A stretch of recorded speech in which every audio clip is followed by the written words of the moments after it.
My turn. I wasn't even here. No, no.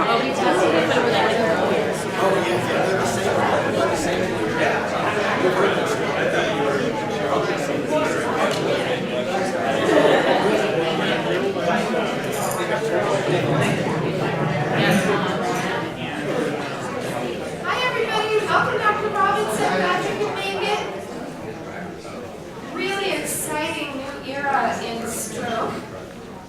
And we are so thrilled to have the EMS directors for both Sacramento and Sacramento Sierra regions with us today to answer the pre-hospital pieces, which are just so important because, of course, what we're interested in is event to intervention time. And so the critical knitting that goes on between EMS and the hospitals is something that we all need to work together on to do a better job with. And also just educating those patients who are at higher risk for an event so they can do pre-planning with their families, who of course are going to be bystanders who will need to take action. I am going to turn the microphone over to our wonderful chairman, Dr. Bill Baumer from UC Davis Cardiology. I have a terrible sore throat, so I'm not going to shake any of your hands or tongues today. So thank you for being here.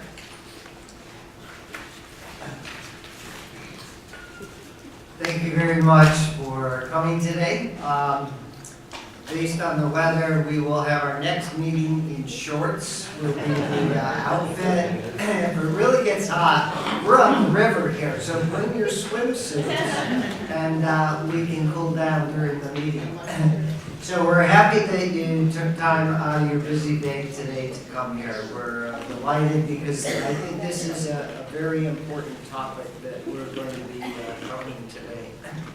Before we start, a couple of announcements. As you know, the Kings did not make the playoffs this year, but there will be a playoff event at the arena this year, and it is called Healthy Hearts, and the playoffs at the arena will be at the Holiday Inn Sacramento Downtown Arena.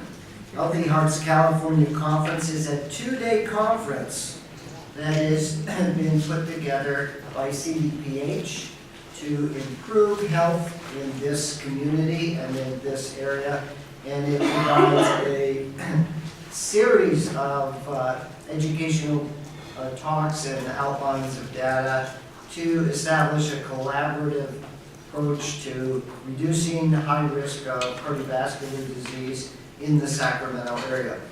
It is actually a statewide meeting, so there will be people from around the state coming. 2 full days of information on how you can provide and be part of the team to lower cardiovascular risk in California and in your local community. So we want to thank CDPH for developing this program, which is really right along the lines of what we're trying to work for collaboration in the Sacramento area.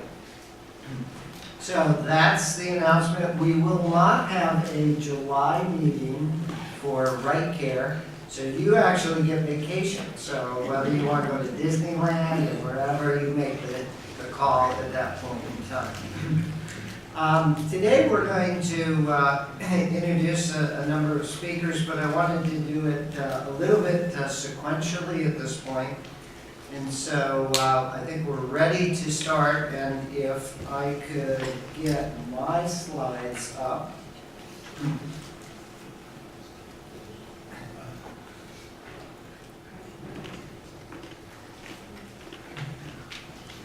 So this is the initiation of today. So I picked a black background for stroke because I could think of nothing positive about stroke that any of us would ever want to encounter or come across. So it is really a dark day if you have a stroke, and so that's why this slide starts out as black. Stroke obviously is a significant problem worldwide. It's the #2 killer in the world for mortality. And in the time I've been talking, 40 seconds, someone in the United States has already had a stroke. So we've already missed one stroke while I was talking here. So it's a significant problem in the United States. It is the second leading cause of death in the world, so it's significant. And this year, almost 1 million people will have a stroke in the United States. So that's a significant problem that warrants in the U.S. it being the 3rd cause of death and worldwide the 2nd cause of death. And again, in the time I've been talking now of 3 minutes and 45 seconds, someone has also died of a stroke in the United States. So it is a fatal disease, it is a severely disabling disease, and it is certainly something that none of us would personally want for any of our friends or our colleagues. And so this didn't do the progression, so we couldn't get on there. But anyways, so this is the state of California. And as you might guess, the areas that are red are higher risk of stroke. So if you look there, you see the north part of the state is a stroke belt. We have more strokes than the southern part of the state. So you are currently in Northern California, and therefore you're in a high risk of stroke in this institution. Now, I have the circle there, and the circle is around a county. If you look closely, you can see the meandering Sacramento River on the left side of it. That river is right outside the window here, so you're right close to that. And that highlighted area is Sacramento County is a high stroke area. So we are in a high risk area of the state and a high risk county as well for stroke. So a significant issue right here as we sit today for our stroke coverage.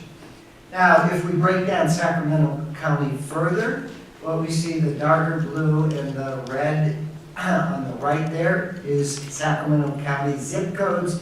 And those are the zip codes that have a moderate to high level of mortality from stroke. So not only are we in that area, but we're actually in the darker blue area.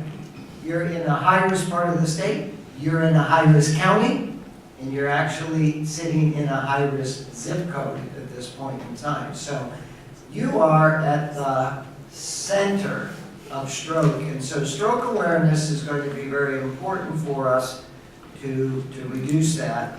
And that's why a number of programs are ongoing that we'll go through today.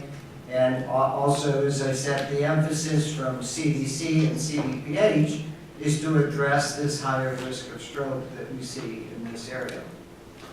Now, when we talk about stroke, there are many causes of stroke. It could be from atherosclerotic disease, and it could be from embolic episode from the heart. It could be from lacunar, which is more hypertensive, that we see on the left side. And it could be unknown, meaning we never really pin it down. So the difficulty with multiple causes is there's not just one treatment for stroke. So we have to be aware when someone has a stroke, we may not know clinically by looking at that individual in the first 10 seconds or a half hour exactly what is the cause of that stroke. So we will have to combine our efforts of therapy, all of which would be different for each of those entities there, based on diagnostic tests and imaging that we will need to get before getting that.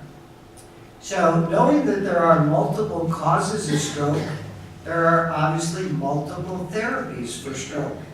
And if we look here, we can see high blood pressure. Well, if that's the cause, we can treat that. Smoking, we can discontinue smoking. We can control diabetes. Aneurysms or histories need to be a close family history and a diagnostic scan in that case for it. Obesity is a contributing factor. And we live in the Sacramento Valley, and I'll tell you that there is a fair amount of amphetamines and meth that is in this area, which is a contributor to stroke as well.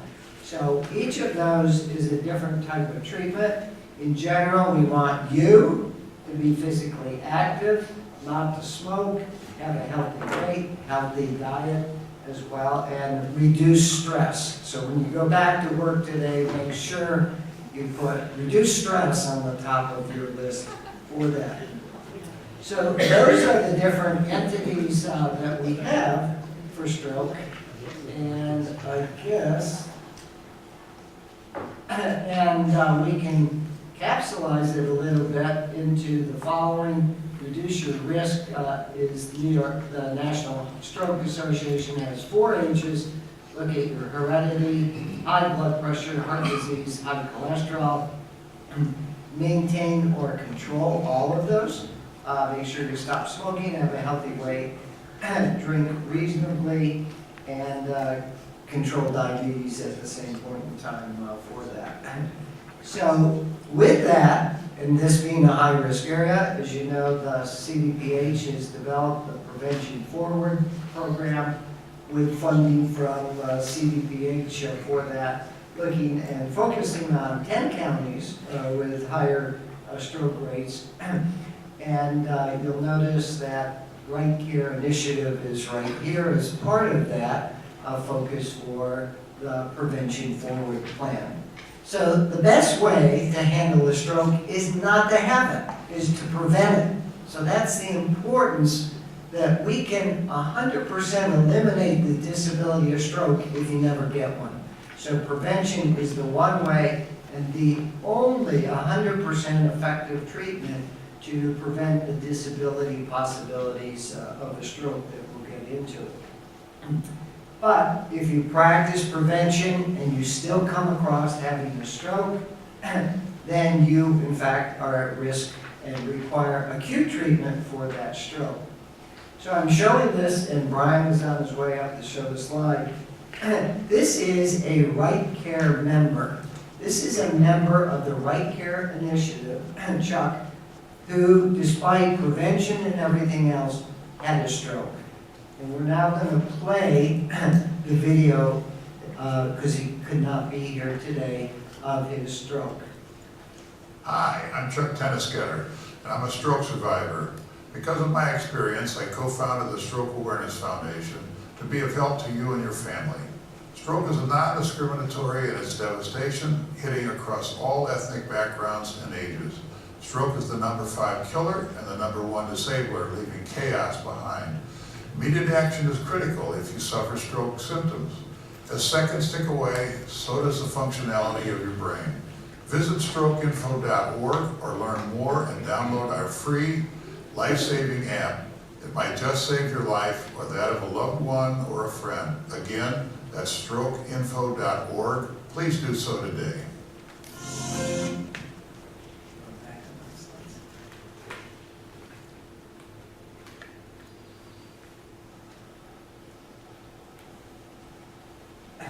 So that is an individual, despite the best, had a stroke and was able to transfer his experience into that, into really something that was positive for stroke awareness that we have. So this didn't come up sequentially, but I'll talk about it anyway. So for Chuck, who's now having the symptoms of a stroke, as I said, multiple different causes for stroke, multiple different treatments. We have medicines that dissolve the clot. We have therapies that try to open up the blood vessels. We have, for different areas, aneurysms to repair those or to reduce or embolize or coil those. Now, for Chuck, having these symptoms tells us he's having a stroke. However, the stroke could be secondary to clots or obstructions, or it could be secondary to bleeds or ruptures. Here is the fork in the road. You have to make a decision at this time whether you treat for clots and obstructions or you treat for bleeds or ruptures. And you can't make a mistake, Because the therapy for one is really the wrong thing for the other diagnosis. And so you have to make a critical decision at this point in time as to which path you take in the fork of the road, and that is going to be critical to how well that patient recovers from or survives that stroke at that time. So that is the difficulty with stroke diagnosis. You could have it from too much bleeding or too much clotting. And the treatment of one or the other is totally different at that time. And you'll be making a mistake when you do that. So for Chuck, who's having a stroke, we know that the treatment requires a hospitalization. We know that the imaging requires hospitalization and diagnosis. So what can we do if you are like Chuck having a stroke? Well, using Chuck's actual app, you sit here and you push. You can have signs of stroke that come up. If you're unsure of those, go over those. If it clearly is that you're having a stroke or you're unsure, you push 911 at this point in time to activate the emergency medical system. And by pushing 911, we have just alerted Patrick, who is on his way up here to handle and tell us what he does when an individual like Chuck pushes 911 and he shows up to find that particular individual. Patrick is the director for the Sierra-Sacramento Valley EMS system, and he's involved with CQI and other programs. But more importantly, he's the one who will be responsible for some of those first providers when they show up, and he'll tell us what is required of those first responders, what they have to do, and how they handle the transfer to needed medical therapy at that point. Patrick.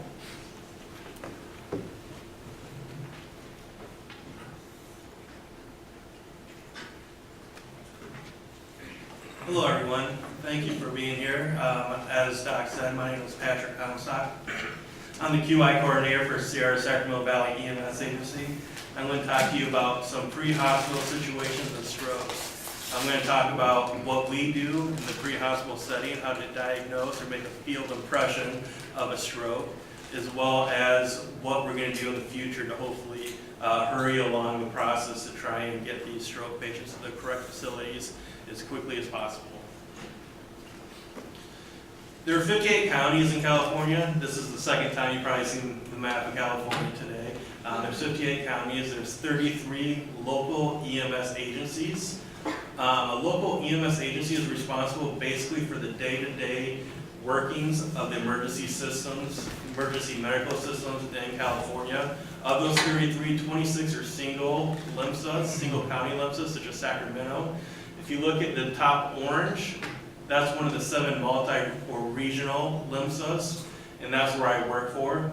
So we cover from Placer up to Siskiyou County and everything kind of in between. So we have a whole wide array of different types of personnel, people. We cover roughly about 4,000 EMTs and paramedics to kind of give you a brief background of some of the information we're going to talk about. All the information in this talk is from Sierra-Sacramento Valley EMS Agency, so I don't talk for any other LIMSAs except our own. The LIMSA's responsibility from the state that allows us to do this is we develop and approve medical treatment protocols and policies for the EMS providers. So we write the protocols.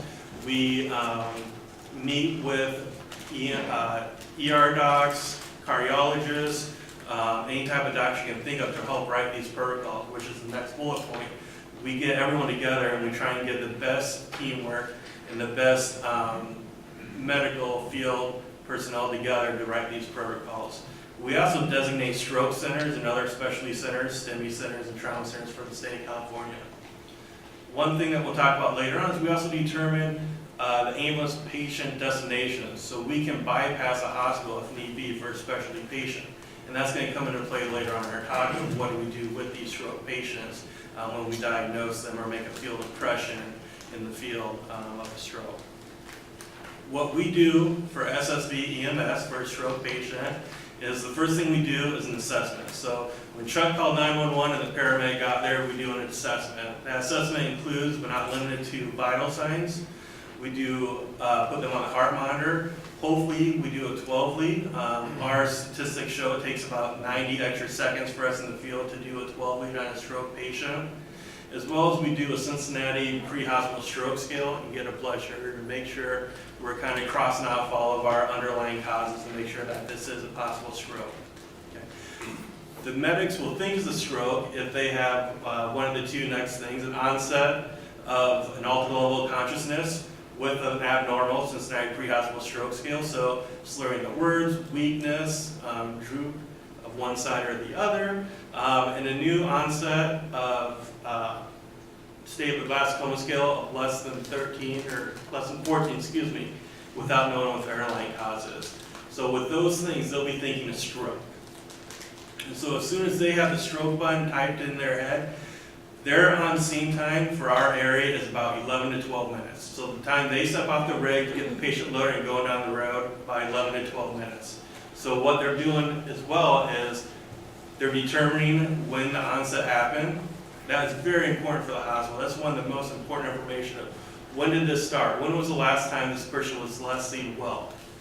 What we also do is we get the information of the person that last saw them well, their phone number, their name, and or actually bring them to the hospital with us so that they can be questioned by the nurses, the doctors, and the staff at the hospital to see what is going on with this patient.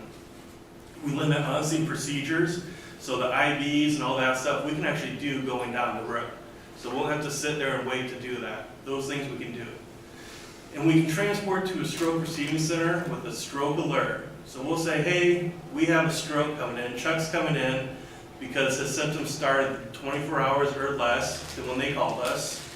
And then if we're within 45 minutes of a stroke receiving center, we can go directly there. Okay? One thing we cannot do is bypass one stroke receiving center and go to another. It has a knot. And so we go to the closest stroke receiving center.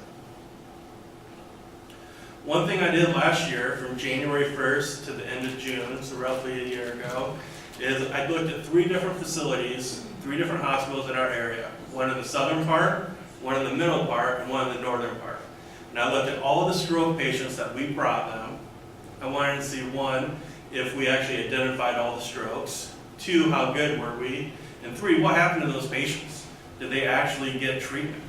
And so we identified 279 patients that we took to the hospital with a pre-hospital impression of stroke. We confirmed 185 of them. 66% we said were strokes, were actually strokes. Okay? And then of those, 31 of them actually got something happening to them, some type of treatment. So they got TPA, they got medicine, or they got surgical intervention, which was 5 patients. And so that's key to trying to get them to the correct facilities to get the proper treatments. So, moving on to the future of Sierra-Sacramento Valley and the state of California with strokes is, come July 1st, we are having new pre-hospital stroke guidelines that are going to go into play. If you guys haven't seen these or looked at them, please, I encourage you to all look at them and read them. They're very, very fun to read, as any regulatory notes are. And so I encourage you. Oh, there's a lot. We got some people awake, so awesome. Thank you. And so you can look at the 4 big guidelines that kind of come into play with the new regulations. Okay. LIMSA, local EMS agency stroke critical care system requirements. So how the LIMSA looks at their whole system as a whole with strokes. How the pre-hospital system looks at it, so the ambulances. How the hospital looks at it, and then data management, QI, and evaluation. So all these things will come into play with hopefully starting to kind of develop a new system with the state of California to try and get patients in the correct areas, correct facilities. So now we're going to talk about large vessel occlusions, LVOs. These are kind of the hot topic button for hospitals and pre-hospitals. Now, what do we do with our pre-hospital questions? What I ask myself is, what is the best skill for us to use to try and find these in the pre-hospital? And this is a certain type of stroke. Should ambulances bypass a receiving center to go to a comprehensive center with these patients? I don't know. And if it's found, should a patient be flown if they're within 45 minutes of the comprehensive center? Should we take the time to fly them, and the dangers of flying them? These are some of the questions that I look at and have been looking at with experts in the area, in the Sacramento Valley EMS agency, Sierra-Sacramento Valley area, to see if it's something that we want to do. So what we looked at doing is we're going to look at instituting the VAN score, which is vision, aphasia, and neglect scale. And you can see that the vision skills, if they can look at any four of their sides, 4 quadrants, if they understand or can produce language, and or if they ignore one side. If they're positive in any one of these, we're going to constitute this as a large vessel occlusion and say VAN positive and send them to hopefully a facility that can constitute the treatment that they need. And we're going to be doing that on a trial basis. So we're going to train one provider on this, and I'm going to do 100% QI on all the stroke patients that they take to the hospital and get 100% return of all the information outcome from the patients. So then we can see if we're getting the correct patients, the correct facilities, in the correct amount of time. And hopefully we can critique that and change it to try and do as much good as we can for these patients. One other thing that we're looking at doing before the end of the year is starting a stroke committee. And so for our region, I'd like to get most people into the room that have any type of buy-in with this to try and get them into best practices. So all the pre-hospitals, some of the hospitals for ED, neurology, all of them into one room and talk about best practices so we can get this nailed down. It's just like we do with other facilities and other illnesses. And so we're looking for participants, so if you're interested at any time, contact me and we'd love to have you.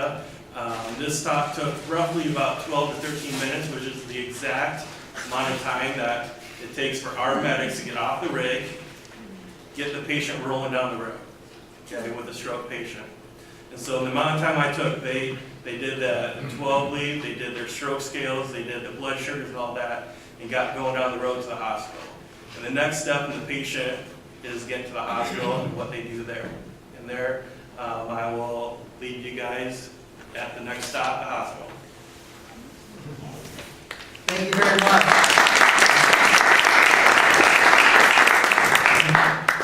So since time is brain cells, we are going to move quickly to a hospital, hopefully.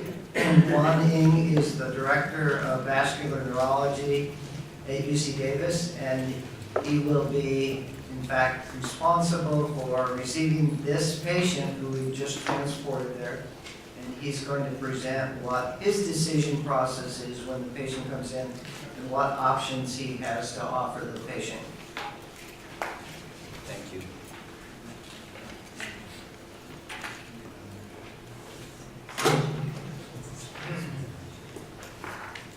Okay, so let's go ahead and move forward. Okay, I think one of the goals of this is to really talk about like what happens to that patient as they move through the hospital. And I want to talk about 3 separate cases. So Patrick has been it's been really good in terms of bringing patients. He's brought 3 different patients to us in the hospital. And we're going to take a look at those patients and see what we can do. Okay. First patient is a 65-year-old gentleman who wakes up after breakfast, suddenly notices weakness in his right arm, leg, face, and arm.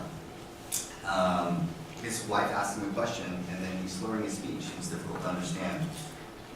One of the tenets of thinking about stroke is thinking about like why people have strokes. And it's usually an occlusion of an artery that leads to a specific deficit. Okay. As you can imagine, like, you have blood vessels running to different parts of your brain, and then when you occlude one of those blood vessels, you lose that part of the brain that is being fed by that blood vessel. So the things to really pay attention to are, like, with stroke, or if it's sudden, it is focal, meaning it affects one side versus the other. And then something that Patrick mentioned, which was like the VAN screening tool that they use in EMS setting. It's something to look to see if there's some other function that may be affected, which could be vision, it could be speech, and neglect was the other thing. Okay, so we talked a little bit about this, and Dr. Bomber also mentioned this. Like, most of the things that we see in the hospital are ischemic stroke.